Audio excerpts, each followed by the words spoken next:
Right. Okay, so we are live, and again, another presentation for the fifth round of the Geyser Grants, focusing on educational communities. And today we've got quite a few different projects. We kind of have a few projects which we were counting in our online category, but then we've got another couple from El Salvador, Mexico, and also one from Minecraft, which is pretty cool. So quite a different variety of projects here today. And we're also joined to kind of review and discuss and comment. We're joined by Andrew from Blink, who are kind of the sponsor for this grant. We got Joe Nakamoto, one of our judges, and also Abu Bakr. So we'll be reviewing the projects and talking about all of them and asking the guys questions. So without further ado, I mean, I think I'll just hand over to you, Adi, if you wanna start, and then maybe the judges can throw in their sort of 2 cents on the project afterwards, and we'll just crack on like that, if that's okay. Yes, thank you. First of all, thank you. I don't know if you are watching the screen right now that I'm sharing. Just confirm it, please.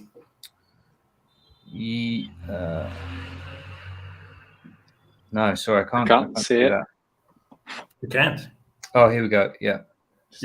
Ready? Now I can. Okay, perfect.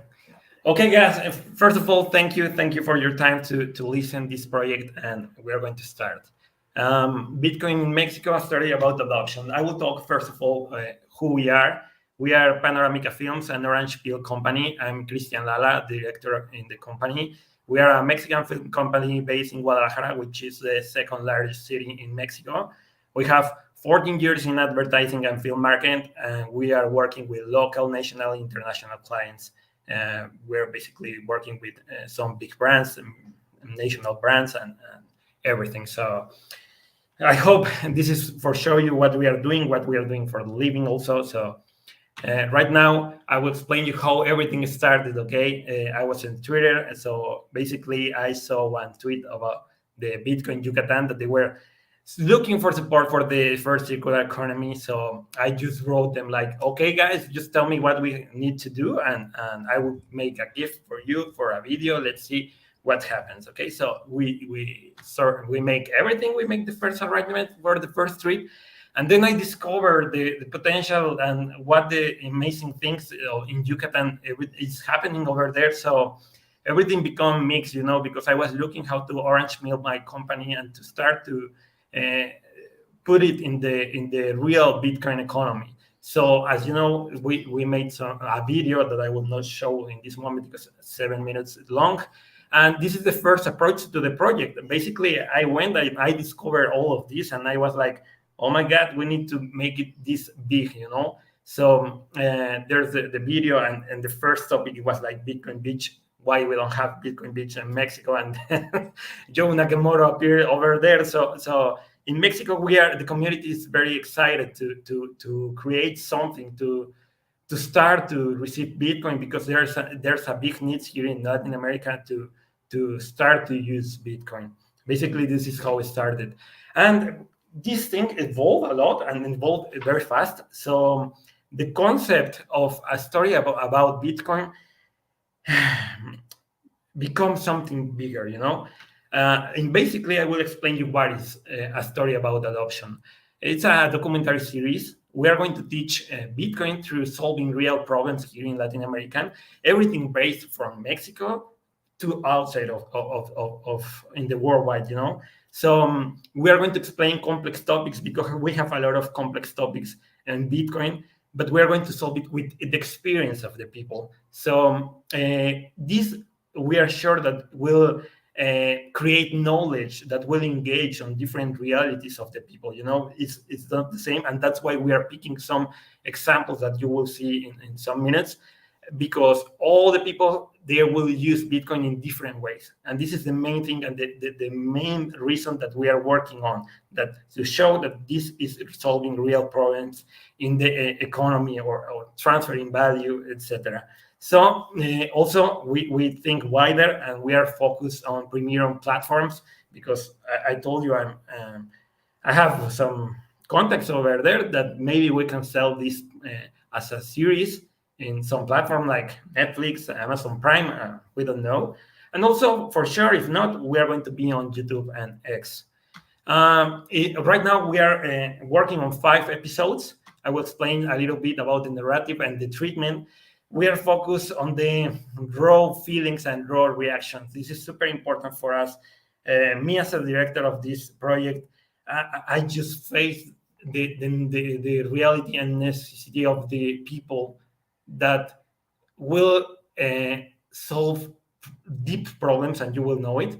And I want to capture this human sense. We are going to watch how they are having the experience with the technology and capture this moment of discovery of what is Bitcoin. This is the main goal of the narrative and treatment. So we have a look and feel. So these images are showing a little bit.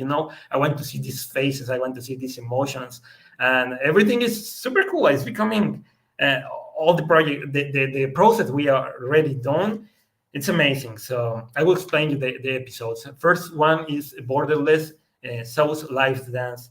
And the synopsis of this episode is Zoe migrated from Cuba to Mexico to meet her old mom and stay with her in Mexico because she wants to do this. Actually, she risked her life because she escaped from Cuba to Nicaragua. She spent 10 days to arrive to Guadalajara in something that is basically a 2 or 3 hours flight. And she find her way to to survive, basically cleaning houses and giving dance lessons. So she's living a full cash life, and she was super worried. And actually, I helped her and I orange peel her, and she transformed her life because she's waiting for a visa, that the humanitarian cases visa, I mean, and she was expecting to send money within a year. So right now she's sending and she's helping to her family. This is an amazing story. It's in process of production, and the topics that we are going to touch in this video or this documentary is what is Bitcoin, the Bitcoin properties, Lightning Network, and Bitcoin general knowledge. Because she's not young, she's not technology girl, so she's entering to this world from a new perspective. It's an amazing story, and we are going to capture both sides, Cuba and Mexico. The dance will be like the main conducting of this video. The second episode is Bitcoin Beach in Mexico. You saw a little bit with the video that we upload, but there's more to come in this video. It's not the final cut. So the main thing is that Incisal in Yucatan, the newest Pueblo Mágico, remains a paradise beach. It's a real thing. It's an amazing place. So the nearest bank of this town is 25 kilometers away. So really they're unbanked. So they have another vision of what is money and how they are treating with the money. And the main thing is like we are going to show the opportunity of Bitcoin as a fishing town to make their own bank, and also to discover this part of the new tourists coming using Bitcoin over there. And the topics are banking the unbanked, explain volatility, because they can handle in the same way like other people with other possibilities. So we are going to talk about circular economy, the benefit of Bitcoin with tourism, and the vision of the people about the game theory about adopting Bitcoin in the Pueblos Mágicos. Right now we are in production in this process. We have a third episode. This is Mayas on Bitcoin, the Bitcoin honey. This is an amazing story too.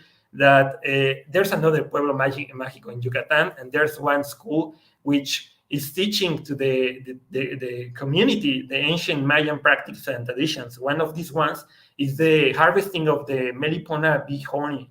It's a super hard honey to harvest, but also you have a lot of properties, a lot of benefits. So one USA importer that actually he's Bitcoiner, he have a company called Viva Bitcoin.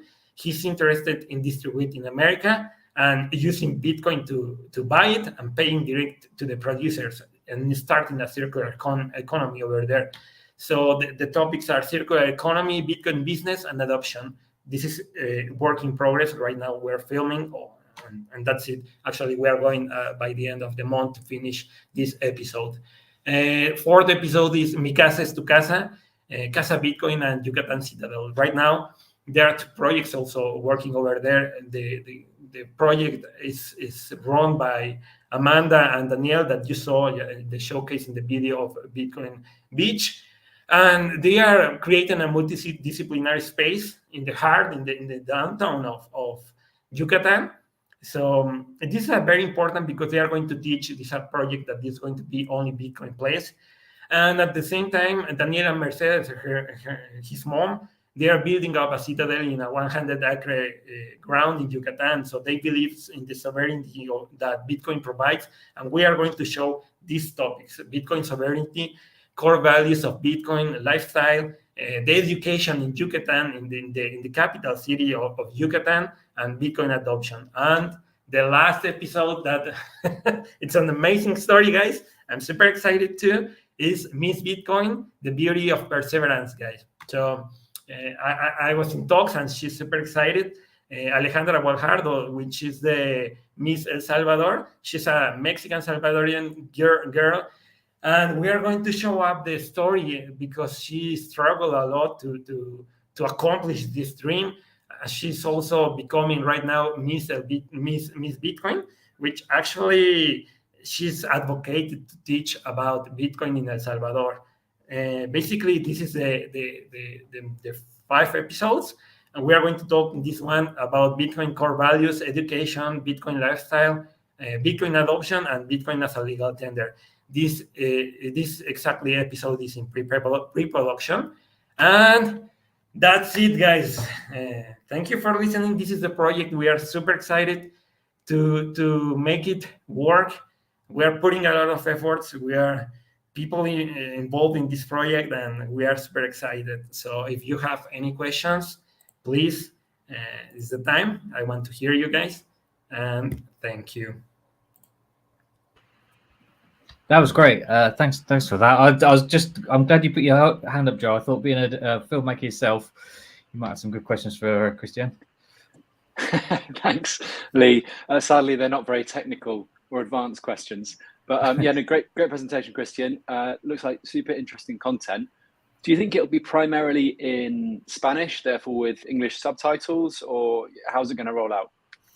There's something that I didn't add, Joe, but this is super important. It's going to be everything in Spanish because we are focused really in Latin American content. There's a lot of content in English, but what about us, And also we have a different reality, as I was telling. So we need to solve this thing. And in Latin America, also we have a problem. The people will tell you no, maybe no, but they are talking about their perspective, but we are not tech people, So we have another barrier that we need to break. So, and CBDs are coming. So everything, we need to work on it. So it's going to be in Spanish, and we need to make like an open source because the same problems is happening in worldwide, actually. So if we can translate a small language, I will be super happy, Nice one. Yeah, no, I think that's better rather than dubbing it or catering for an English audience, because I'm sure this will resonate with Andrew, for example. But there needs to be more Latin American focused and therefore Spanish language first content. That was just my one question, though. Yeah. Cool. Okay. Andrew, would you like to comment or any questions on it? Really exciting. You kind of teased us with the video at the beginning. I can find that on your Geyser page, or how do people find you so they can see some of the work you've done? Okay, it's on Twitter, actually, in Bitcoin in Mexico. We keep it because everything evolves super fast, So right now we have a concept that we can show. We are showcasing for the first time what is a story about adoption that have a long way to go. But right now we can talk about it. We are focused on these 5 episodes, and let's see what's happening, how it will make it grow, Great. Cool. Okay. Abu Bakr, have you got any questions for Christian? No, I'll go to my end. Thanks again for sharing. It looks really exciting. Looking forward to it. Cool. Good stuff. Okay, yeah, thanks for that, Christian. So we'll now throw it over to Addy from Summer of Bitcoin. If you want to present, Addy, hopefully it will work this time. Yes, let me just share my screen here. Hopefully you guys can hear me well.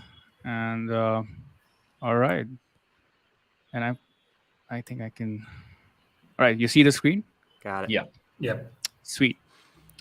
Well, I would first off take this opportunity to really thank and applaud Geezer for doing what you're doing and being great stewards of Bitcoin. I really appreciate all the good things that you're doing. Really appreciate looking at all the projects that are participating, and not just in this grant program, but really throughout the last couple of months across the platform. So, coming to Summer of Bitcoin, Summer of Bitcoin is a global summer internship program where our goal is to introduce university students to Bitcoin open source development and design. I'll spend some time on really the core purpose behind this program. First off, when we think about the development landscape in Bitcoin, right from the Bitcoin core all the way up to the Lightning Network, from some of the privacy tools to end user wallets, we think that there is a lack of developers across the board, right? Bitcoin needs a lot more work ahead. And we can all argue that store of value, sound money, Bitcoin, all these three things is probably it's probably one of the most important problems to work on. However, we don't see enough developers in the ecosystem doing the work that Bitcoin needs in order to help us get to a world where we see Bitcoin as sound money, as a store of value. The problem is that big tech stakes out a lot of computer science developers, graduates, because they come with prestige, they come with good pay, and enormous starting salaries, if you will. There is certainly a rise of coding boot camps right across the world in the last couple of years. However, those cohorts haven't really translated to a new cohort of Bitcoin and Lightning developers. And what's worse is that there are other cryptocurrency projects, with centralized foundations who've got a lot of money to spend lavishly to market and attract developers in the form of education, with all sorts of programs. And so the narrative is that Bitcoin is something that is old, boring, and obsolete, and we'll catch on to this shiny new thing that will hopefully pay us a lot more than any other job out there when it comes to the software industry. So that's the problem we're trying to fix. We want to grow the developer community by attracting university students who are already studying, or making considering a career in the software industry. We want to help them understand Bitcoin and give them a chance to contribute to it over the summer when they are on a holiday break, and then consider a career in the industry. Right. The other important goal for us is to what we call as catalyze a cultural and regulatory shift. If you think about Bitcoin, like very few across the world, right? Let's be honest, are really probing the deeper promise of sound money in the form of Bitcoin. There is a schizophrenic attitude that the governments across the world have, and you've got this whole narrative, get rich quick narrative around cryptocurrencies that has also distorted the perception of people about Bitcoin. And especially in universities, Bitcoin has attracted zero interest, right? Very, very negligible interest, and it continues to remain illegitimate as a technology, as a project, and therefore we haven't seen enough participation, especially from students who are in universities and are preparing for a career in the industry. So we want to kind of reach out to them. Once they understand about Bitcoin, as they contribute to it, they have skin in the game. They understand that it's not just a get rich quick scheme out there. They understand that it's not something that is only for criminals, but is truly a technology that should be paid attention to. That it's something that can help the society move forward when we are all on a sound money standard. As they do that, we've seen in the last couple of years of our program that they start talking about Bitcoin, among their friends and family and their communities, because now they've worked on Bitcoin. They understand that it's actually a real thing that works and is legit, and therefore that helps them become advocates of Bitcoin in society. And finally, Bitcoin it's still an experiment. It's super early. There are not enough tools or projects out there that can help us cross the chasm, right? When it comes to end user experience, when it comes to privacy, there are all sorts of improvements that it needs. And so as we attract students to work on these projects benefit from more hands and reviews and testing, and they become much more of a catalyst in terms of improving Bitcoin's adoption. Whether it's an individual onboarding themselves to self-custody, whether it's a corporation using a multi-sig setup, or even a nation state wanting to adopt Bitcoin in some form or fashion. So that brings us to Summer of Bitcoin, right? At a high level, students learn about Bitcoin and open source development. They they enter a network, join a network of Bitcoiners around the world. They contribute to Bitcoin open source projects under the mentorship of several Bitcoin open source developers. And eventually, some of them also become open source contributors or join the Bitcoin industry. The projects also benefit from more and more code reviews, more and more code, and they are able to attract new full-time contributors.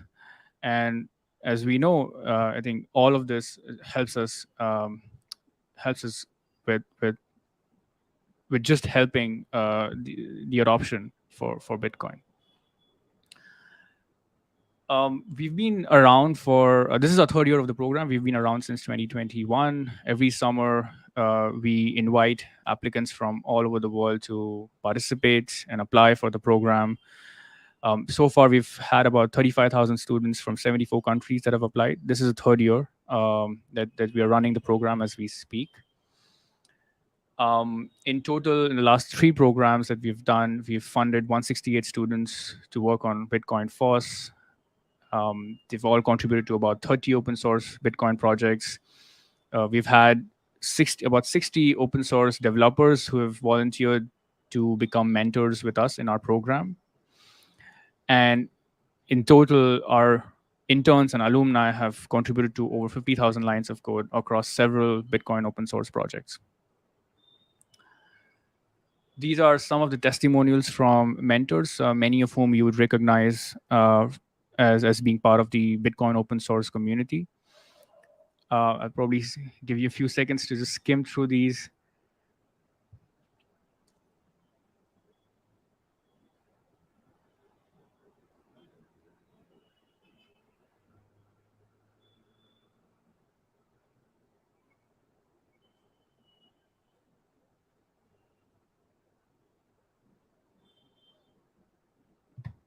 We also have some testimonials from our interns who've participated in our program, having contributed to several open source Bitcoin projects.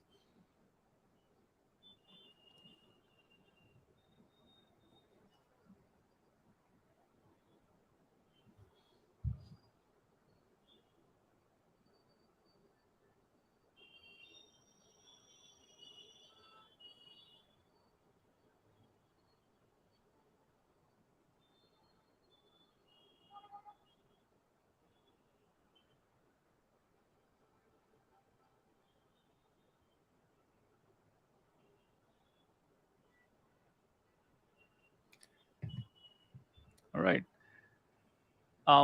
Some of our alumni, right, students who've participated in our program and have now graduated from university, they've gone on to join the Bitcoin industry and contribute to many open source projects and companies in the space.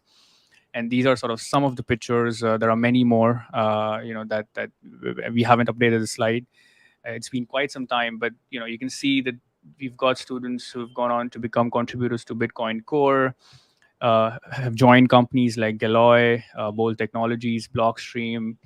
They also have contributed to several open source projects beyond Bitcoin Core, like BDK, U3XO, Stratum V2. So we've had, these students, they've really contributed across the spectrum, open source projects and Bitcoin companies in the space. So last year we had about 81 students. Here's some pictures that I thought I'll probably share with you guys of students who participated with us last year. These were some of the mentors. Some of you may have seen them on the Twitter sphere that were with us last year. These are some of the projects that these students and mentors came from. Core Lightning, LDK, Galoy, LND, Albi, the Eye of Satoshi, Breeze, Bitcoin Core, Revolt, all sorts of projects. So this year, the program is currently ongoing. We had about 10,000 applicants who ended up submitting about 700 or 800 odd proposals. We ended up selecting 45 interns from, I think, 8 countries. We're now contributing to 24 open source projects. The program is actually in its culmination. We will be announcing the results, or the students will be completing their projects in the next couple of weeks. You can actually go and check out all of their projects, the proposals they wrote, the things that they're working on in this link right here. Cool. So that's probably it, right? You can find us on Twitter, YouTube, Substack. Our website is summerofbitcoin.org. I'm happy to answer any questions you guys have. Thank you. Thank you for that, Adi. That was great. I've got a question for you. Like, where do you guys get the normal? I know obviously you've applied for the grant, but where do you get the normal funding for this? Because this looks like a massive pool of resource that you put together here, and I'm just wondering how you kind of operate. Is it all full of volunteers, or how do you kind of fund it? Sure. So, I mean, we depend solely on grants. We've applied for a nonprofit in the US, and the little bit of operations that we have, it basically happens through the grants that we receive. So, majority of the grants that we receive goes out to students where they earn Bitcoin as stipend as they complete their summer projects. Some of which is what we use for operations. And logistics. We send students swag, something that they can kind of take home and remember. It includes T-shirts, cups with nice little Bitcoin memorandums. And yeah, so to give you some details, we actually take in $4,000 a student, out of which $3,000 goes to them as stipends. $500 is what we use to gift mentors. $500 in BTC as a token of gratitude for volunteering to mentor with our interns, and the remaining $500 is what we use to take care of all the operations. We are a team of volunteers, including the mentors across the board. Cool, thank you. Abu Bakr, I know you've been a core contributor in the past. Have you got any questions for Adi in the Summer of Bitcoin? Yeah, just a quick question from my end. And obviously, you love your work, Adi. You did matter of the output from Summer of Bitcoin. Just to keep it short, you also mentioned that one of the paths for these students in terms of outcome is getting jobs in the Bitcoin industry. So can you walk us through exactly what that support system is in terms of how you guys refer people to jobs? Are you in contact with companies? What's that process like? Awesome. That's a great question. To be honest, we don't have a very formal structure or process to facilitate jobs. What we found is that, proof of work speaks more than anything else. And so the exceptional interns we have had in the last 2 and 3 years, right? They've gone on to find opportunities themselves, and we've just been there to support them and connect them to several companies in the space that we know of, or from where we hear opportunities from. And then it's really the students who've, I would give pretty much all the credit to them, who've gone on and sought work and found their interest in open source projects and shown proof of work to be able to receive a grant or be eligible to join a company. So that's probably sort of a brief, honest answer.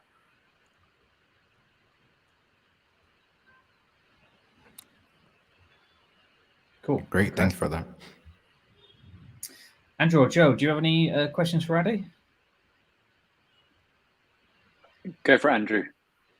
No question. Just to say, nice work. I mean, I mentioned in the chat here, which people watching can't see, but Shandapan was, I think, part of the first cohort of Summer of Bitcoin now a few years ago, and is just exactly what you said. Went through the program, showed the proof of work, and is an amazing team member. So we've been sort of on the Galloway team, direct kind of proponents as well as benefactors of the work you guys are doing. So cheers, thank you. Go ahead, Joe. Thank you. Thanks, Andrew. First thing, what is wrong with winter? When winter of Bitcoin? No, I'm kidding. Sorry. I enjoyed some of those testimonials, particularly the one from Enyi in Nigeria about how he's going to make his first million in local currency thanks to you guys. But I just sort of wanted to get a sense of demographics. Really, it seemed to be that there were lots of people from Asia, from Africa, and it seems to skew quite young. Like, what would you say that the people that are applying to be on this course? What can you speak to for the demographics of Summer of Bitcoin? Well, so you're right. I think we've got a lot of interest from Asia and Africa, primarily because I think these regions have naturally been curious about monetary experiments, particularly something like Bitcoin. And so the other factor has also been the stipend amount itself. It's a lot more attractive for this demographic to be able to earn in Bitcoin, and the amount being relatively quite attractive, or I would rather say as equal as what big tech would offer in these respective countries, as opposed to somebody studying in the United States or parts of Europe, where they may earn a lot more if they were to pursue a traditional software internship in one of the big tech companies. So that's obviously part of the game, right? I think as these students, like all of us, they're looking for careers. They're looking for, the kind of they're an aspirational class. They're looking to upgrade their quality of life, get a job that pays you well, and so monetary incentive is sort of a core factor for this demographic, right? And that's why we've had the stipend that incentivizes these students to take a look at this internship program, in the hope that they would grok Bitcoin at a deeper level and go on to become good stewards of it in the industry and elsewhere. We've had a lot more students from Asia, Africa, also South America, less so from the United States and Europe, but that's part of the game, right? I think even if you look at sort of the developer equity, if I will, like the kinds of the number of developers we've had from, let's say, United States and Europe and rest of the world, I think it's rather skewed towards the former, and so we want more and more hands contributing to all sorts of software across the stack from all over the world and not just certain regions.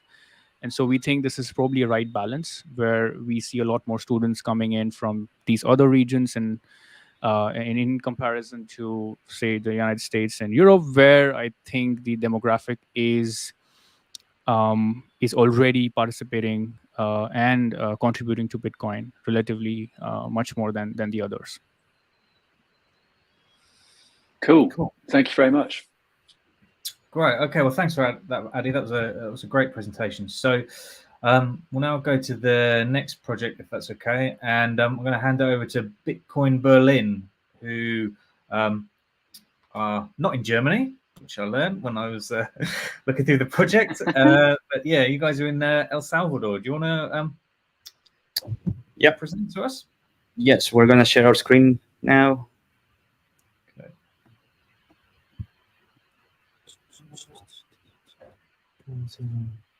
Which one is it?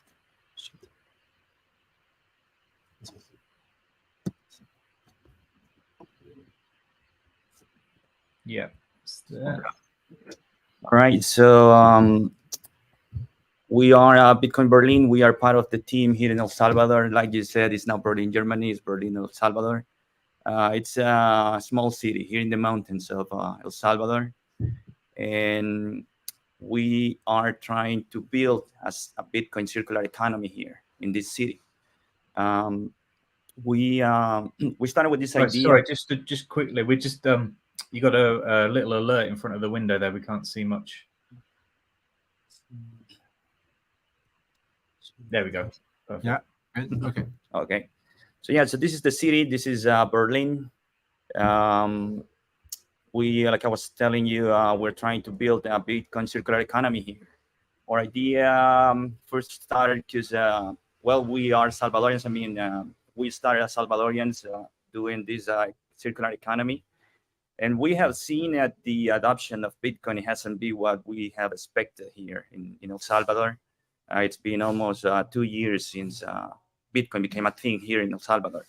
And we were giving Bitcoin education around the country, the whole country.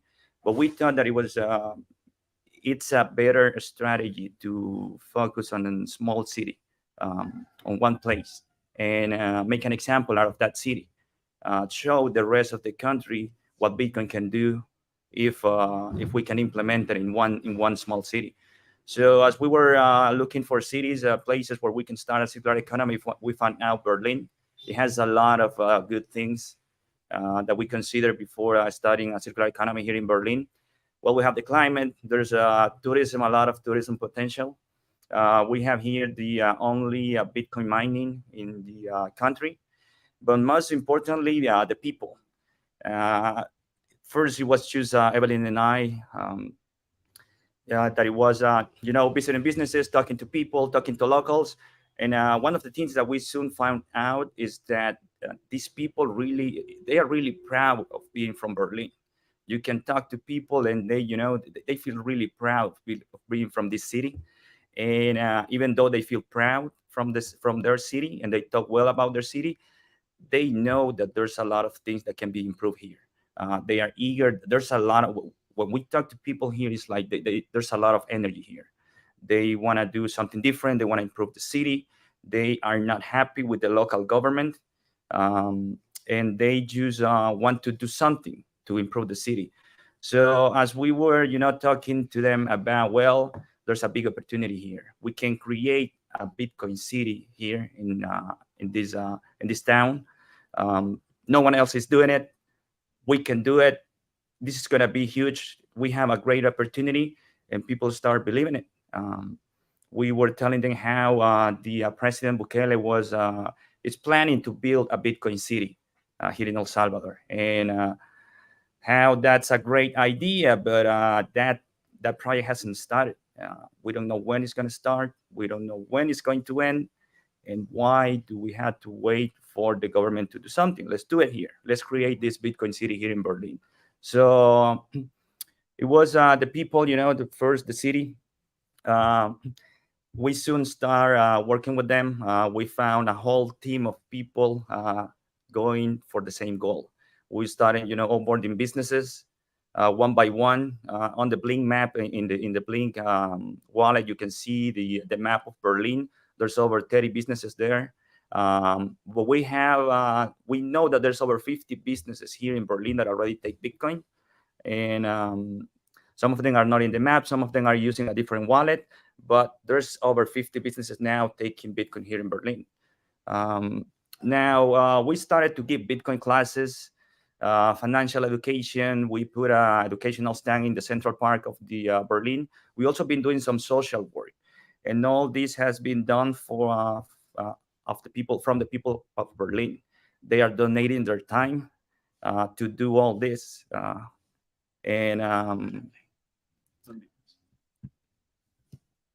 Now, what we have been doing is also educating the people here, because as they are embracing this idea of creating a Bitcoin city, they start to learn about Bitcoin and the core philosophy of Bitcoin. So this is a little bit of what we've done. Improving the park, doing some painting. Next. And And like I was telling you, everything has been just people donating their time to do all this. Now we started to receive donations a couple of weeks ago. It was a $200 donation that we received. All of our finances are open to our team. We know exactly where every penny goes, and this is what we're trying to do. What we are aiming for is to have all our finances open to the public, so donors can see exactly what is being done with the money that they are donating. Right now, we have a spreadsheet, which is the one that we share with our team, and we have no problem sharing that spreadsheet. But we are trying to figure out what's the best way to share this with the public, open, so it can be open to anyone that can see exactly what we are doing with our money. Another thing that we are doing with this donation we have received is try to work with it, not only spend it. We have created some baking sales and some other stuff to try to do more with the money that we have received. So far we have received a $200 donation. We have worked with that. Now about the impact that we have done here with the people here in Berlin. Well, some of them have been benefit because they have been selling more. There's a lot of tourism going on here as well. And we have made a lot of activities, to try to improve the tourism here, inject some Bitcoin here in the city. And this has been really, it's been doing great actually. But most importantly, I think that the impact that we have, or that we think that we have accomplished here is the change of mindset. We have told people, or we have trying to explain people that we don't need to wait for the government or somebody else to do something to improve the city. That's something that we can do. That's something that we can accomplish if we just get together. Because like I was telling you, there's a lot of energy from these people trying to do something for the city.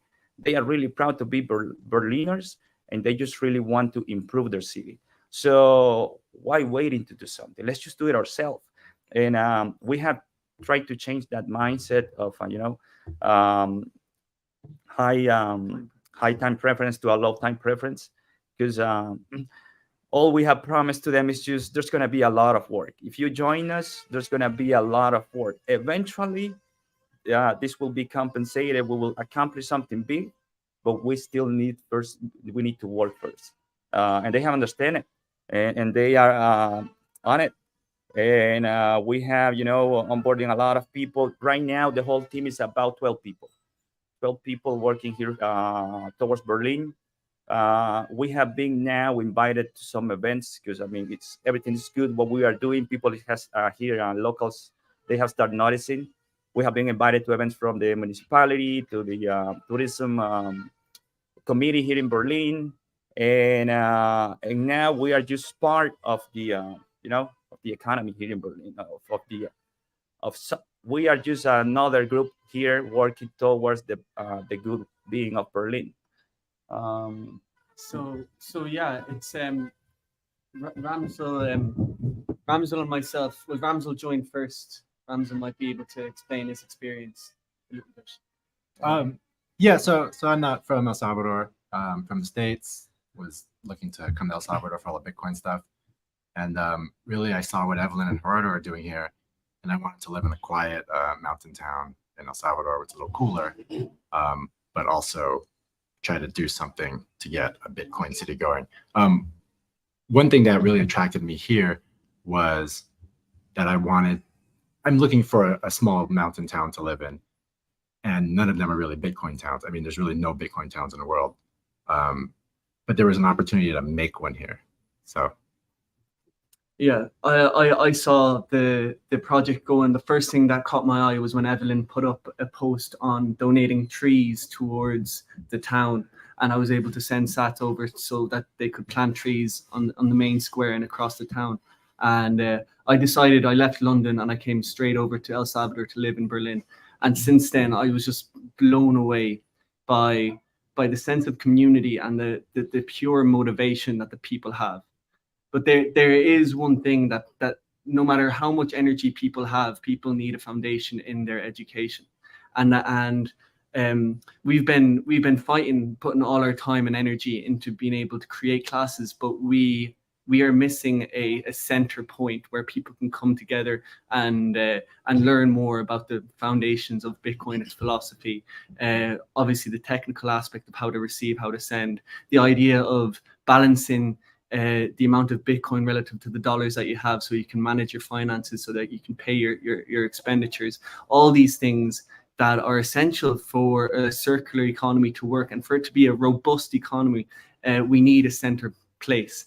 And we've only had like less than $400 donations, and the amount of work that's been done has just been staggering.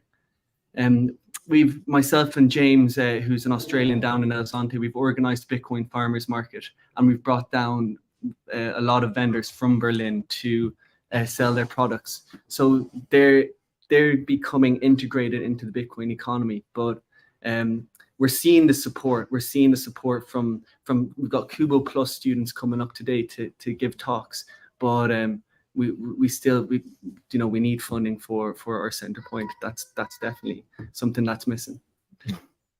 So that's pretty much our project. We are trying to, we have a lot of projects going on, or we're planning on a lot of things to do here, because we're trying to inject some Bitcoin here in the city. And that's our presentation. We are open to any questions that you might have. Thank you. Great, thanks for that, guys. That was great. Are you? I've just got a question. Like, do you find that with, again, all Bitcoiners have kind of heard of El Zonte and Bitcoin Beach? Do you find having communities like that in the same country help? Like, is it, do people understand what you're trying to achieve because it's been done elsewhere, or is it still like a hard slog? Is there still a lot of kind of education still needed to be done? Well, from my own experience, I was in El Zonte for a good while, and realized that it felt slightly top down in its approach, even though they say it's not. But I slightly felt that way, and it was kind of like going against the current in some ways. When I came to Berlin, I went to Isla, I went to different places, and I found that Berlin, it was coming from the local vendors. So I don't think that there's much of a slog. It's the energy that you give in is given back as well. So that's something that's allowed me to want to stay here and work towards it anyways. Cool. Okay. Andrew, have you got any questions for the team? Maybe a brief one. I think it's really interesting. Nice job. It's nice to see these communities sprouting up. I mean, of course, around the world, but within El Salvador. And one question I would have is just the general sense when you started about the merchants. It seems like you've been able to grow fast. So how did you do it? Were people hesitant, or did they say, what have you been facing in terms of onboarding people? And how did you do it? Yeah, so we realized there's people come to Bitcoin from different sources. Some of them, they see it as a business. Some of them they embrace it since the beginning. You talk about the core philosophy. So we have learned that we need to know people first. That's why we were doing some social work first, because people got to know us, that we are friendly people, and they are open to hear us. And we were visiting 10 businesses the day. We were putting a lot of hours doing this, and out of the 10 businesses, maybe there was only 3, and then another 2 come back later, and out of insisting, every day or once a week to the same business, going always asking, do you take Bitcoin? And these volunteers that are working with us, we send them, go to that store and ask them if they take Bitcoin, because they are going to eventually, say, I'm just losing money because I'm not taking Bitcoin. And that's how we have managed to, onboard all these businesses. Nice job. Great. Cool. Joe or Abu Bakr, have you got a question? Yeah, I do. That was amazing. And I actually hadn't heard of Belim in El Salvador before today. So that was really cool to learn about. My question was with regards to mining. What's the project? Who's earning the money? Is this the much talked about El Salvador Bitcoin mining with volcanoes project? Is it taking place in Berlin, or is it a separate thing that's going on over there? No, it's taking place here in Berlin, but it's from the government. We don't really know what's going on here because it's close to the public. All we know is that it's the only Bitcoin mining here in Berlin. In In El Salvador, yeah. geothermal. Okay, so this is the one container that's there. That's like the test net, well, the test sort of Bitcoin mining project before they do a bigger sort of project. Is that Yeah. right? Yes. Okay, cool. Okay, cool. Thank you. But yeah, other than that, no, it looks very interesting, and I hope to visit next time I'm in El Salvador. Fingers crossed this November. Come on, Cool. Joe. I met you in the water on surfing. We've got to do a redo. So Yeah, we do, Andrew. I we need some do. lessons. that was very cool. Very cool. We'll have to do that again. But yeah, Berlin is more outdoorsy hikes and things, isn't it, than surfing. Okay, cool. Well, thanks for that, guys. So we'll move on to the next project now. So I'm going to throw it over to Yutaro, talking about Japanese translations for Bitcoin and Nostra projects. Hi, hello. Can you Hi. hear me? Yeah, can hear you. Okay, let me show my screen.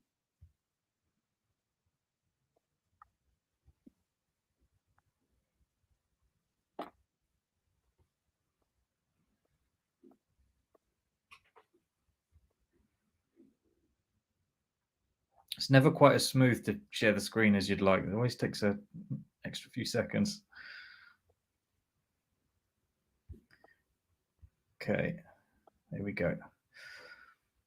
Can you see it? Yeah. Hi. Okay. My name is Yutaro. I'm not sure I am suitable here or not because my team is only me, and it is very small project and still unclear plan. However, it's a great honor to have this opportunity to present my activity to you. I translate Bitcoin and Nostra resources into Japanese. Currently, I only do translations, but this is not my ultimate goal. It's just a step. So let me explain my plans to you. But before I explain my future plans, let me talk about why I do this activity. The first reason is simply that most of the great resources about Bitcoin and Nostra are available only in English. So most of Japanese cannot access them.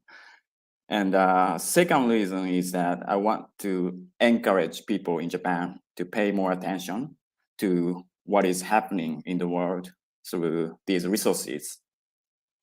Japan is currently blessed and does not have to fear incredibly inflation or government censorship or other threats. However, sooner or later, I think the time will come. And the third reason is that through this activity, I would like to become a bridge between the world and Japan, which has been my personal dream since childhood. I had almost forgotten this pure dream until I was given the encouragement words. Thank you for translating from the people I contributed.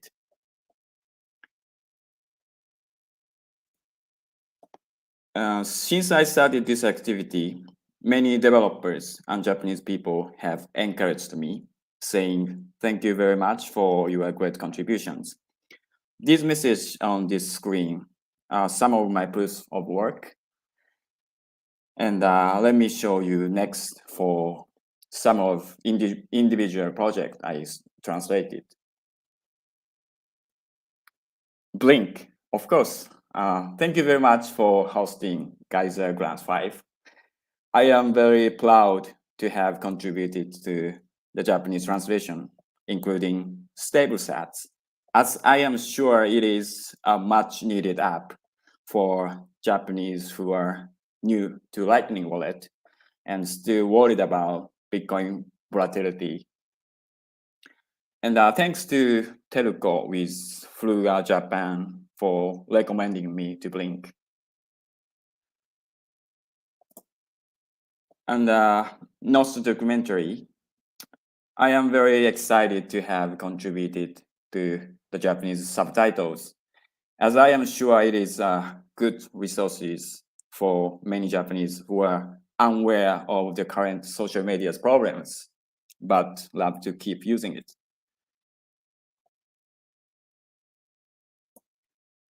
And Nostalgia registration form, I am very happy to have contributed to the Japanese translation, as I am sure it will be a bridge between the world and people in Japan through this conference.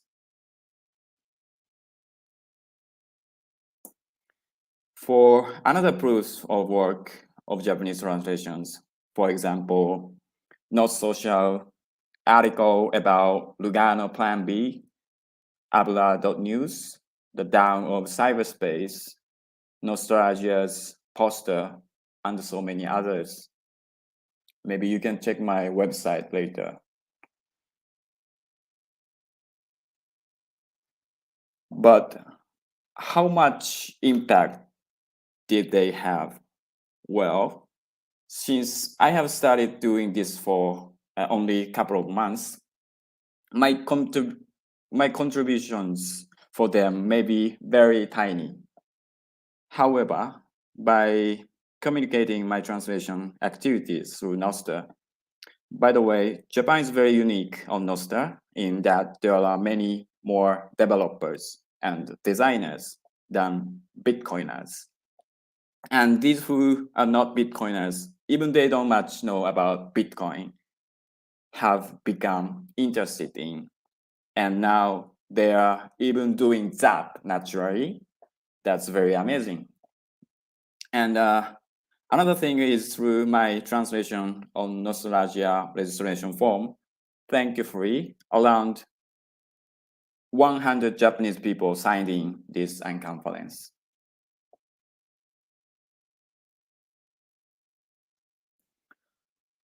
And for my future plan, I will continue, of course, I will continue to translate as much as English resources about Bitcoin and Nostr into Japanese. I am currently translating RV extension, but translating into Japanese activity is just a step. Although I am not the developer, I have had the opportunity to contribute as a translator to many great projects. Thank you very much. So I hope to encourage Japanese people who are not developers, but want to be involved in Bitcoin and Nostr projects. I'm sure there are a lot of non-developers who want to join that. There are still many parts of the plan that are unclear, but I am planning to start with community or team building. For example, how about organizing meetup where we can teach each other how to contribute Japanese translation to the Bitcoin and Nostr projects, or maybe could also invite people who are not developers but have ever contributed those projects in other areas such as design or video recording, and maybe we can hold some workshop. The ultimate goal is to create an ecosystem where many Japanese people who are not developers but can contribute to Bitcoin and Nostr projects produced and their contributions properly and justly valued and paid, of course, by Bitcoin. This is, I think, a world where value for value can be established for non-developers. This is the end of my presentation. And if you need me for translation into Japanese, feel free to let me know. Thank you very much for your time. Thank you. That was great. We're, I know Mick from Guys is going to be at Nostalgia, so that's looking to be like a really interesting conference. Is there much of a Bitcoin community in Japan? Like, are there meetups, or Yeah, just- I think we have a lot the communities. They studied before me, so I think I can also join them. But same time, I want to focus on non-developers that they want to maybe contribute to Bitcoin or Nostr projects. Okay, cool. Guys, has anyone got any questions? Quick one from me. Excuse me. Can you hear me? Yeah. Yeah. First of all, thank you for translating Blink. That might be the 21st language for Blink. Super exciting. I'm like checking on the status of it going in live in the app here. While we're on the call, very excited about that. So to you and Teruko and everybody who worked on that. My question would be, what is the best way for people to kind of make things translatable, or like to enable you to do good, quick work? Like, of course, like the Blink app uses Transifex. Do you use GitHub, or is like a Google document? Like, I think for anybody who's looking to make their content accessible, like what's the best path for them?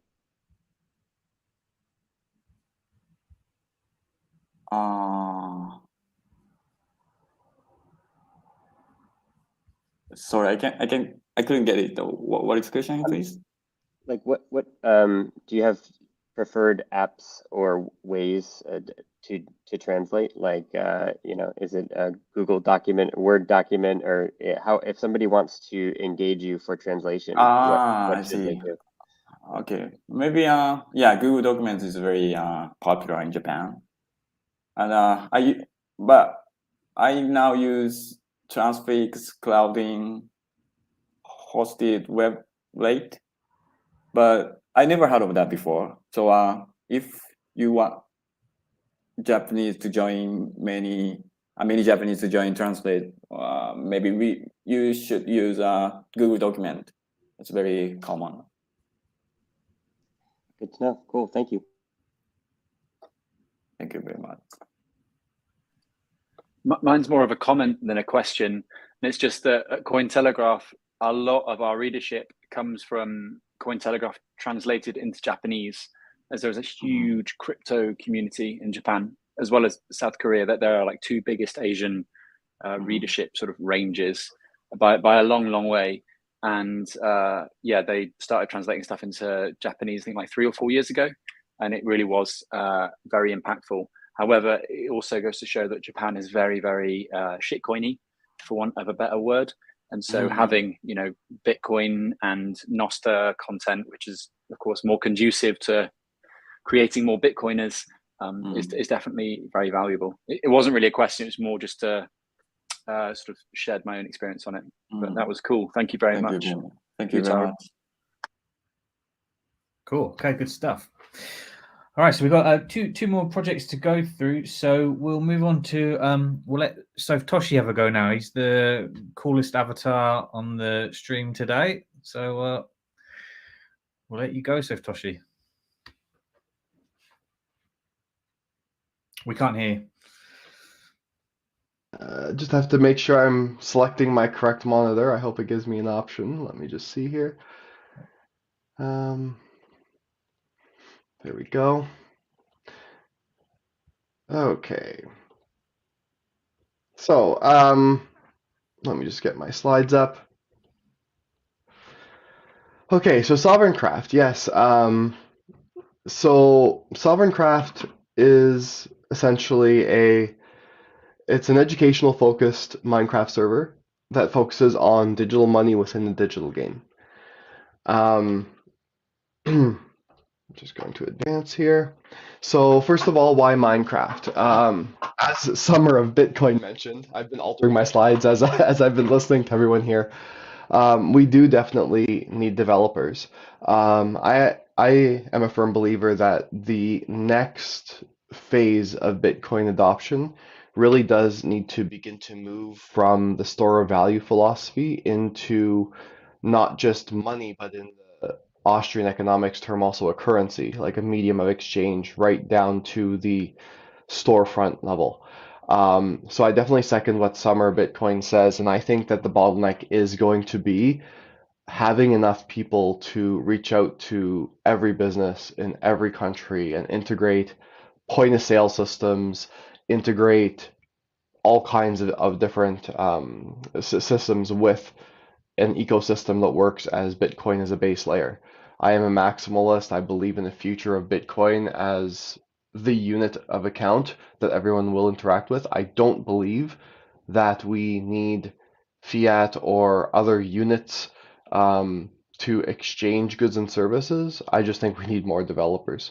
And the more I delve into Lightning, being only the first payment network really that's been heavily adopted on Bitcoin, honestly might even be good enough if the rest of the infrastructure looks very similar to what it does today, with a lot of institution or larger, let's say, banks, also known as Lightning nodes, becomes kind of the foundation. I think that we already have something that's technically more powerful than the existing payment networks of today, excluding things like Visa, but where you can do like buyer protection. But up to layer 2, I think we already have it. Also, it's an open platform built on Java. You know, a lot of gaming systems to design a game from scratch is a lot of work. Where Minecraft is very open, it's a very easy way to start to integrate Bitcoin into an environment that's already developed by someone else, thus lowering costs and lowering time.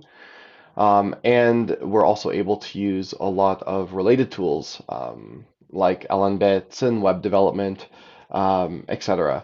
So by using Minecraft, we're able to have people within the community contribute to our project without having necessarily full access to the node, for instance. They can make plugins, they can kind of delve into areas of development where they want to start to learn how to interact with Minecraft, with Bitcoin rather, or with other areas of the project if they have interest in it. I have 4,000 lines of code internally. Said Summer Bitcoin was dropping a number of lines of code. I was like, oh, let's see. That's just my own internal code at this point to bridge the gap between Minecraft and LNbits, which is what we're running on. But other than that, there's actually lots more lines of codes that have either previously been developed for Minecraft for any generic economy plugin, which mine is compatible with, or also a new plugin that's being developed in conjunction with Sovereigncraft as one of the main servers that's running it, which I'll get into shortly. Minecraft has a long life cycle in the gaming world. If you look on Google Trends and you Google nearly any game name, you will see that there's a huge spike when that game is released, and then after that, it dwindles very quickly. Minecraft is very unique in how it looks over a longer term life cycle because it is a sandbox game and because it's a game that is very much unlike other video games. A lot of people play Minecraft who don't play other video games, and a lot of video game players don't play Minecraft. There is definitely an overlap, but there's also a distinct difference in how Minecraft is versus other games. Also, it's a fun community for development that can include not just the technical that I've mentioned, but also just players of the game where they can build in the game. It's very much like a digital Lego kind of world where people can build structures and help contribute to a very interactive experience for the players. It also includes a lot of different ages. Our youngest player right now is, I believe, 7 years old. Our oldest player is 50. And we have everything in between. So it's really great to see everyone kind of come together. Also for the kids, I'm looking, I actually have 5 kids of my own, so I'm a father first, and it's very important to me that the kids start to learn how to interact with Bitcoin. They can pick up a smartphone and use it better than most adults, it seems. And there's really no reason why we shouldn't be educating our kids on what the future of money is going to look like. In addition, I believe that we're going to need bankers of tomorrow. So kind of related to the developers needed, I believe the bankers of tomorrow, which may take more of a form of service providers than bankers, we are going to need people who work in the financial sector, which will become more code related. So we need to get that kind of direct exposure to the systems that are running Lightning, something a little bit more than just a wallet, something where people not only know how to make an invoice and know how to pay an invoice, but also start to look into things like LN addresses and how that might look like from a GUI perspective, a graphical user interface perspective, but also from a code perspective.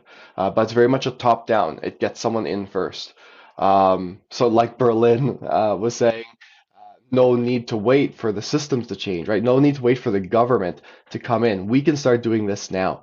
We can become the bankers of tomorrow. The people who hold their stack today, if Bitcoin becomes the world reserve currency, will have more than enough capital to be their own bank, to be the person providing the services for people who don't have enough capital to access layer one. Because as we know, layer one is scarce, and there's good reasons for that, but I won't get into all of that as part of this because we're all educators and we probably all know that scarcity is important for the future funding and fee structure of Bitcoin. This is very much the top-down approach as opposed to digging straight into layer one and being that hardcore geek. And also my own realignment. I'm a senior systems administrator. I actually don't have a lot of prior experience in development, but I know a lot about systems in general and I can learn very quickly. So this was my opportunity to fill some of that void where we are going to need those developers. We are going to need people helping businesses with the implementation of Bitcoin into their existing systems. And this is a pivot for me as I became more passionate about Bitcoin in general. So why a game? Like I said before, the adoption of young people and gamers. Young people, definitely. There's very few ways that we can talk to young people about finance and economy. It's a taboo subject, but just kind of using it within a video game is a good way to get people exposed in a non-intrusive way, especially with a model like mine that does not require capital investment. You don't need to put money into the game. You can do things in game to create value. It's a value for value economy. So if one person wants to focus more on building and less on mining in the game to get the resources, someone else can do the resources. If someone wants to have a beautiful structure but doesn't want to hollow out the side of their mountain that they want to build inside of, they can pay someone else to do that for them. So it's very much driven by the players. I am not creating items in game to generate my own wealth, so it's not a pay to win type structure. There are no items currently in game that you can buy that I can create for free. So it's very much led by the players to do as they wish in game. It's also an exposure to using the transactions anywhere in the world. So I actually had a video that I posted a while back for Wallet of Satoshi, and I was going to kind of recreate that now. So like I'm in game right here, and the thing is most people don't understand what Lightning will look like at a storefront. But just by playing this game, like if I want to add money into this game, I can go /deposit. I'm just going to put like 50 sats. 1 second here. Sorry, this is for some reason giving me grief.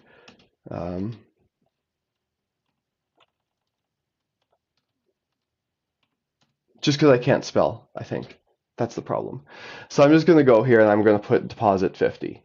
Now, I'm not expecting anyone to pay this, but this is 50 sats. If anyone on the call has a Lightning wallet on hand, because this is what we do with Lightning all the time, is that we show that it can be anywhere in the world. This is a Lightning invoice that just got generated in game and is for my Lightning wallet here that is up on screen. Oh, I just saw my balance go up. Look at that. Someone paid it. So that was not paid by me. Someone else just paid that invoice. I can now do CLS to clear the screen. And there it goes.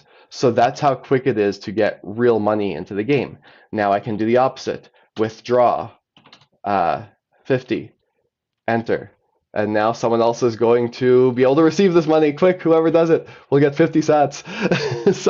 So this is how easy it is to get money out of the game. So this is that educational way that, oh, and there it is. It's already redeemed. Tough luck, everyone else. So we can do it that easily. If we want to sync Blue Wallet to the game so that you can use this money in real life. I'm not going to do this right now because you will get a QR code that will give you access to my wallet. But if you click this, a QR code will come up on the screen in game, and that will allow you to sync your Blue Wallet. So it's showing people how we can interact with QR codes in the real world and in game, and creating that hybrid between the two. This piece of it, actually, sorry, what I'm about to say, I will say a little bit later because it is in the slides. So that's kind of that example. In addition, whenever I was talking about getting people to understand how things work on the back end of things, this is my in-game wallet, which is running on LN Bits. We can see here that I created an invoice for $50 in game, or 50 sats. I'm already talking in the future. But anyways, and then a withdrawal of 50 sats as well. So this is the wallet. We also have LN addresses. So if someone were to send money to sovtoshi@sovereigncraft.com, that would work. That works for all of our players. That's generated the moment someone joins the game. So even if they have not even logged into their wallet yet, even if they know nothing about Bitcoin, the moment they join the game, someone can /pay them in sats. They don't even know what's happening, but they're receiving Bitcoin in a real wallet. They can also get sent money immediately to their LN address. But because we're giving that direct exposure, I can click here on LN URL-P, and this is the automatically generated LN URL-P address that gets generated on join. Someone could delete this. It will get recreated when they join the game again because they'll see it's not there. But they have full access to everything on the back end on the node. So this is giving them an interface where they can explore things like Cashew. They can explore things like LN URLW. Actually, with LN URLW, we had an Easter egg hunt. And how we did the Easter egg hunt is we went in game, and I'll show you a quick example. You go /QR, and then we would generate that LN URL pay address, LN URL withdrawal address, and then you take the invoice string. And with the QR command, we can go /QR, paste in that great big long address, and it will give a map here in my hand that I can then put somewhere in the game, like so, or whatever. I can put it inside like a treasure chest. And we had an Easter egg hunt. Part of that Easter egg hunt was showing the people who are donating to the hunt, the adults, how to go into LN Bits, how to create the LN URLW links, then taking that, putting it into a map in the video game, and making it so the kids could go around and hunt for the Easter eggs that we placed in game. So it's the idea of educating some people on this end, other people interacting with on the other end. We've had people though in game, however, that have played for up to a week and didn't even realize that what they had was real Bitcoin. We had one player after 1 week say, "So you mean I can like exchange this for real Bitcoin?" And we said, well, no, it actually is real Bitcoin, because they weren't quite getting it. Because in order to get more Bitcoin into the game, one way that I allow people to receive money from me, value for value, is they can go onto these Minecraft voting websites. This is very common for servers to promote different Minecraft servers. There's many third-party websites. And you can see here, people are voting this month. If I go in here, and I put in my in-game name on this third-party website, it's using all of the standard plugins that other people have generated for Minecraft, but then it's calling on Lightning to actually do the work. And because I voted, and it all works, if I go into my wallet now, we will see 10 sats arrive into my wallet. So some people are joining the game, voting like they would on any other server, but if they don't actually look into it that much, they don't even necessarily realize yet that they're interacting with Bitcoin in the real world, because everything works in game and with standard methods. So it's fully integrated into a system that already exists, which is why Lightning is so beautiful. We can bring it to the POSs. We can bring it to the world.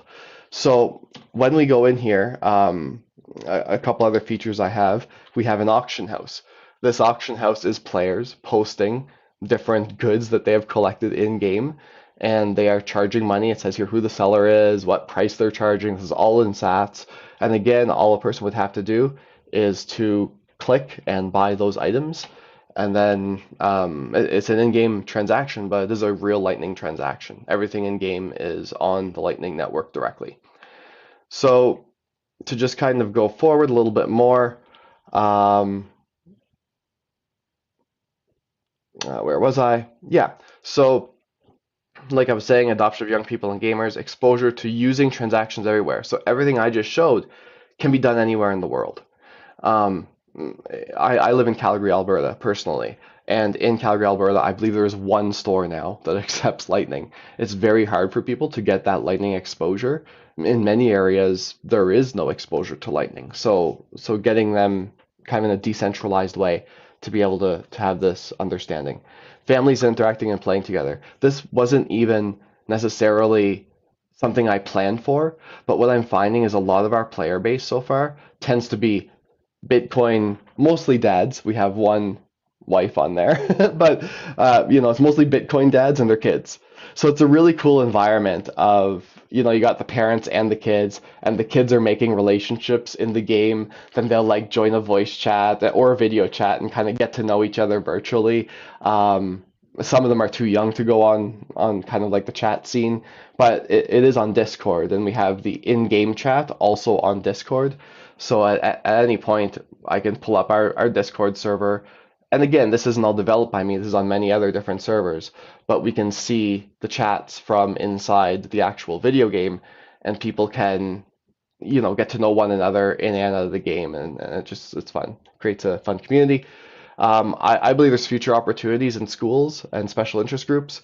I went to the Bitcoin Rodeo in Calgary, and there was one interested individual. I don't know if it will come to anything, but he mentioned that he runs a class in Hong Kong, and a lot of these children love Minecraft, and he doesn't know Minecraft. And I was like, wow, if you have an economics class, if you're allowed to teach economics, load up the game in class. They can teach you Minecraft, you can teach them Lightning, right? So it has a lot of opportunities there, and there's like gaming groups, special interest groups. And it's not just a game. It's only an example. I have future intents here, which I'll get into shortly. So 1 second. I think I went ahead one too far. Let me double check. Let's go back. No, I think I'm okay. Cool. Yeah. We're running a bit tight on time. So I'll be quick here. I'm not much longer. So Bitcoin is money and currency only is my philosophy. No NFTs, nothing like that. I believe not your rack, not your stack. We run all of our own infrastructure, so the funding in part goes towards maintaining the infrastructure. I'm redefining sovereignty. Even though this is a node that I operate, it's all running on open source LNbits software. So if a person wanted to run their own instance, they could run, in theory, this server on LNbits as well. But it's an example of what you can do with the software that's out there. Never sell. I will never sell my Bitcoin. I will use it if I find places to use it. I will never sell it. And I personally am buying to zero. This is the ideal. This is what we push all of our players. Never sell, because the idea is more adoption. Changes since the last grant. We implemented Bedrock support, which means it's a lower price for players. People can get Pocket Edition for $6 for the whole family with Google Play. And they can play right from their phone. They can also play from a console, and there's some third-party apps kind of unsupported where you can play from a gaming system. We've also done a separation of node and game. So you'll see here at the bottom, I say a sovereign node project. Since the last grant, we have seen this as a platform that people can really expand on. So we are now running an instance of LNbits that's publicly accessible called Sovereign Node, and people can just use that for their own projects as they see fit. I could get more into that, but I won't. We have an in-game item exchange, which is basically like a stock market. Sorry, I'm going as quick as I can here.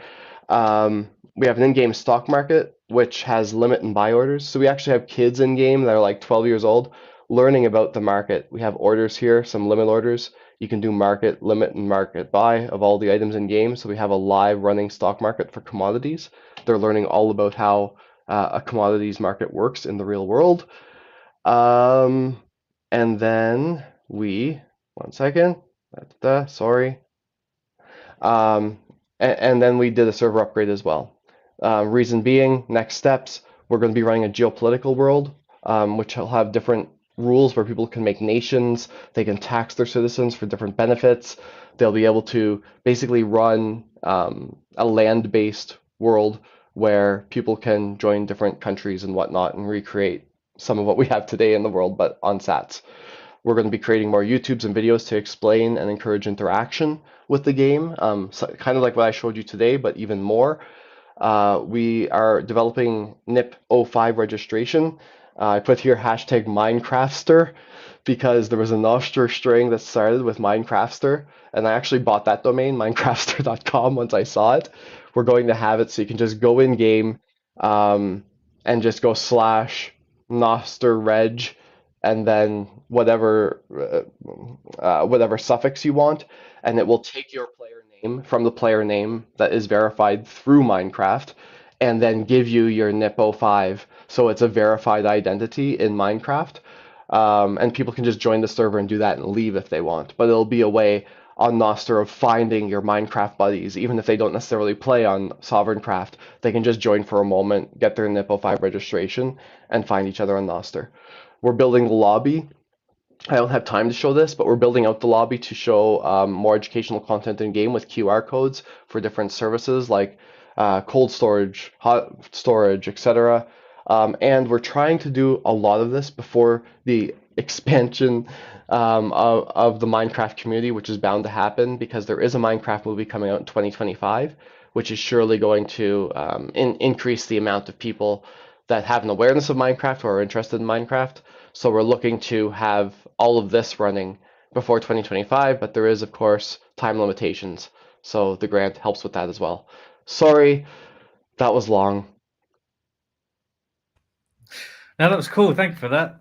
Thanks for that. I really like the kind of sly roundabout way with this project where, you're kind of, getting kids and users in and they don't even know they're interacting with Bitcoin, but it's just there and they do. That's cool. Okay, so yeah, sadly because of time we've lost Andrew and Joe and Abu Bakr, but we've still got one more project to look at. So I'll just quickly hand it over to Roxy for Découvre Bitcoin. Apologies. Oh, do you hear me? My French pronunciation there. It's all good. You hear me, right? Yes. Yeah. Okay, perfect. I'll just be quick. Most people have left already. So, Découvre Bitcoin is basically building a Bitcoin university worldwide. We've been doing that for the past 3 years now. We have students in Africa, South America, Europe, and we help basically local community expand the master plan easy. If we have one place to study almost anything about Bitcoin in any language, then the people can use that knowledge to build their own community, and then they can use our educational resources to go teach local high school, local university, local church on Bitcoin. And the people that get Orange PR can go back to study more at the university. So the university today has 12 courses. All of them are translated in French, Spanish, German, Italian, Portuguese. Students can log in, have a dashboard, log in with /tag or Lightning. They can just there's courses on Lightning, security, Bitcoin, finance, mining, economy, based on level. So you will start with like Bitcoin 101, then move on to 102, and if you want you can go all the way to cryptographic courses. If you rather just do Lightning, you have Lightning 201 on theory, Lightning 202 on practice to set up your node. So from when we started, I was the main YouTuber and educator and formator. Today we have around 8 other teachers. We have 1 more courses coming out almost every month, and most teachers are joining by adding their course. Within the university, we are building a peer-to-peer mentoring platform using Allpunch, which will basically enable the students that do have questions to get an answer either from the Bitcoin ChatGPT that has been built already and will be integrated, or through Bitcoin mentors that will be logged in and want to get sats streamed to them by answering questions from noobs directly within the university platform. We have a lot of gamification. We have a massive database of questions, certificate, badge, reward, building a mobile app. We have a connection between companies and students. If they want to do internship, if they want to go to conferences and have a discount, they want to translate content, they will get XP, and that will give them more reward, either in tools, reduction for Bitcoin product with our partner.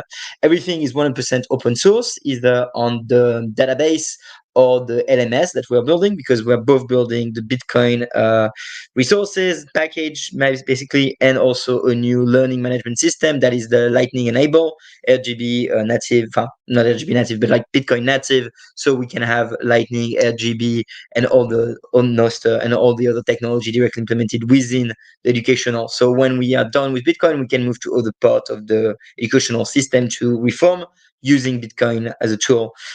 Community-wise, we're really trying to help as many communities as possible. It's actually funny because Bitcoin Berlin, hey guys, there's literally Oscar and Agelex from my team driving towards you as I speak. Well, I'm not in El Salvador. I know they're coming to help you today, if I'm correct. Within that, within the website, we are building the Bitcoin Educational Toolkit, which is basically a library of educational resource, the same way we have BDK or LDK. We are doing like a BET, which sounds bad, but I didn't find a better name. And there's like a lot of posters that have been used at conferences in Africa. We have infographic, books, and basically everything for educators, teachers to basically use, or for local plebs to grab our educational resource and teach it at university, high school. The idea is really easy. We believe that we'll have one Bitcoin community by city, one major Bitcoin hub by region, one full hub, which is basically a campus by country, and there will be citadel all around the world. For France, we've created more than 60 communities, also a lot of North Africa, and now we are helping in most part of the world. And I think the easiest way is just to show the university because it's live. So here I'm in English, but we can go to, let's just go to Spain, I guess. And we'll just go, for example, for Lightning 201. That's the course, Introduction to Lightning. And let's say we just go to the chapter 5, which is how transaction work. And here you have like all the info with exam, certificate, and you can just keep on digging the course. Every time there's a video, text. If you want resources, we have basically all the books of the Bitcoin universe. All of them have like a description, and we'll add like a free downloading PDF link once we cannot be censored by the states anymore. If you're looking for a podcast, let's say you are in French or in English because you want to learn in English, you have all the podcasts with the postcard link. And most important, you have all the Bitcoin companies, or most of them, if you want to just check them out. And tutorials, we have more than 60 tutorials, both for every single wallet, let's say. Well, actually, we do have links here, so let's just go for that. And if you want to run a node, let's say you want to run my node, here you have all the instruction, but maybe you don't speak English that well, so you want to go to Italian. Well, here you have it in Italian, and if you don't care about Italian, you can have it in every language. We have also mining tutorial, privacy tutorial, all the exchange for non-KYC solution, etc., etc. This is basically the university. If I go as quick as I can, there's a lot more, but basically this is what we've been building. And by the end of the year, we should probably also have Congolese, Swahilian, and 2 other languages for Africa, and then a lot more things. So yeah, feel free to go check it out. And so the grant would be used mostly to help on contribution. Everything is 100% free and open source. You have the GitHub here if you want. And so it will be to help translate in more languages, review formation, create more formation, create new section on the resource page, tips the tutorials creation, and create more educational package for communities to use. The idea is that we don't want Bitcoin communities around the world to simply recreate educational content. It makes literally no sense. You're going to waste your time. Just use the content that has been already built, so you go faster. And that's basically the university. I try to go as quickly so everyone can be happy. Wow, that was great. That's great. You can just see there's loads there. What was the? I didn't quite. It might be my screen, but what was the URL? I didn't quite catch the URL. It's the Sovereign University. I can put it here. Oh yeah, do yeah. Perfect. Cool. Okay. That was great. And again, similar question to what I asked, like Summer of Bitcoin. So there's so much there. Like, have you had funding in the past, or is this all sort of volunteers contributing? How does it kind of work? No, so it's a project I've started basically 3 years ago. It started with just a YouTube channel where I created Bitcoin 101 in French, English, and Spanish, as I speak three. And then from there, I created Bitcoin 201. Then someone gave me Lightning, and then someone gave me a class on Austrian economics. And then from there, we moved on from a first platform to another one. And now we realized that all the legacy platform wouldn't work with Lightning, RGB, and everything. So we moved on to a fully open source platform. Today, Découvre Bitcoin is basically 12 person, almost daily. No one is paid. And then we have 40 to 70 volunteers that help from time to time. If I ask, I have more people. We had no grant whatsoever. We have a Patreon who doesn't give much, like not even for one person. And so it's mostly volunteers and self-funded. So I've personally put a lot of time, effort, and money to have that project grow to this size. And now, well, it's still going. So I will just keep building that. So we have the best university in the world. Cool. Okay. I mean, yeah, you can just see that so much time and effort has gone into it. There's real, nice display of proof of work there. There's so much to it. The funny thing is like my point when I started is like all the people are here. You had a great presentation and I love the energy, but like Berlin, I understand. Like Angela told me about you, so I understand the need that how much time and effort it will take for you to just recreate everything when you can just like take that Spanish resources and teach it to the students. It's a saving energy, time, and energy time is Bitcoin, it's money. We all know the equation, so it's easy. Christian, same for you. The Minecraft game actually knew of someone that was building something similar, but not yours, that can be used by the students. So we can make a link between like his projects to the teachers around the world so they can learn how to use it. We can integrate it within like an econ courses. So one of the practice chapter is actually to jump in the game and play with the full node. And then we can have like a tutorial for the developers to actually build back the game he already built. So the exercise is to play with LN bits. And within the university, we're going to have a Signet, obviously nodes, running, mining, campus trading things. So we can basically simulate attack on the network to the students. So the Lightning and Dev students during the masters in the platform, one day will just realize there is no more blocks and they will need to adjust. They will need to be into a stress test situation. And for Yutako, well, I have no idea how to translate that in Japanese. We have built a ChatGPT bot that go directly scan the GitHub and translate in as many languages as we want. So basically translating into another language takes 12 minutes or like maybe 2 hours max if we do the whole university. But the content is like only 90% accurate for the main languages. I don't know about Japan. So in that case, for new languages, we'll basically just run the software, we'll translate every single formation, every single tutorial, every single resources at once. And then we have people around the world validating the translation. So basically trying to match everyone so everyone can use that tool. Again, everything is 1% free and open source. Cool. Excellent. That's great. Okay, well, we've massively gone over the time that I planned for this. So thanks to everyone for joining us. And just one last word on the whole sort of grant is that we're still open for another week. So we're up to something like we've had over, I think, like 65 projects apply for the grant now. I think we've approved sort of 55, something like that. So we're still open for one more week. So if you've been watching this and this has inspired you to, kind of do more, there's still time to launch a project and apply for the grant. So thanks for everyone that's joined me today. And thanks for you guys that are still here at the end. It's been a long one, but yeah, that was great. So thanks for your time, everyone. And, I hope to see you all soon and good luck with the grant. So thanks very much. Cool. Thank you. Bye. Bye.